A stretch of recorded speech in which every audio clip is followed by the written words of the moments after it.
দেখি কারাগারের অ্যাম্বুলেন্স দিয়ে গুম করা হয়। কারাগারের অ্যাম্বুলেন্স অনেক সময় খালি থাকে, পয়রা থাকে, এডি দিয়া রাস্তার মধ্যে বের হয়ে যায়।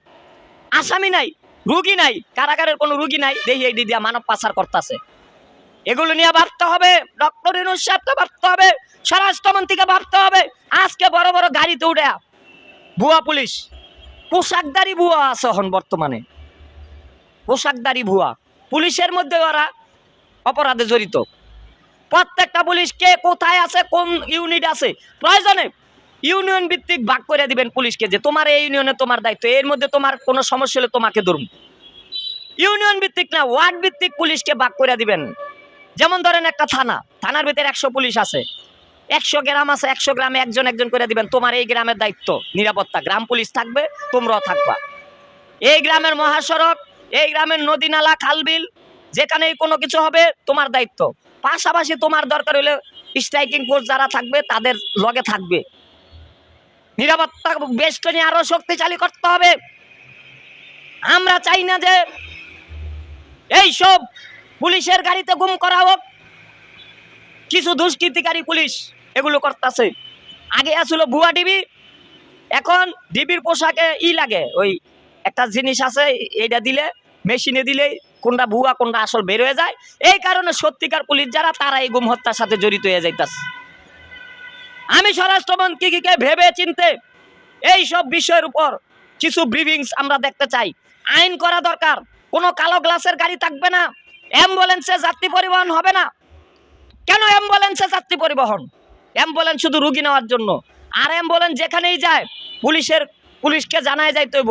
আপনারা অ্যাম্বুলেন্সের মাধ্যমে মানুষকে গুম হত্যা করবেন। আজকে মহাসড়কে সিসি ক্যামেরা আছে, নষ্ট হয়ে পড়ে থাকে, সেতুতে সিসি ক্যামেরা আছে, পার্কে সিসি ক্যামেরা আছে, নষ্ট হয়ে পড়ে থাকে। কেন?